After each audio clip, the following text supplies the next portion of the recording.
ایک مسئلہ کہ یہ جو بیان ہوا وضو کا مسئلہ اور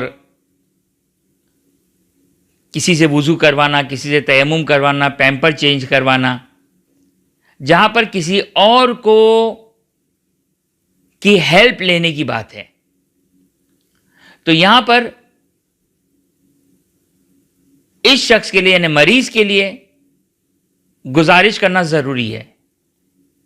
لیکن جو ان کے اٹینڈنٹ ہے اب ظاہر ہے مناسب نہیں ہے، بالخصوص بعض اوقات والدہ ہیں، والد ہیں اور حالت مرض میں، لیکن بہرحال شرعی مسئلہ یہ ہے کہ ان کے لیے واجب نہیں ہے کہ وہ ان کی مطالبے اور ان کی گزارش کو کہے۔ مثال کے طور پر کہ نہیں میں نہیں کروا سکتا ہوں،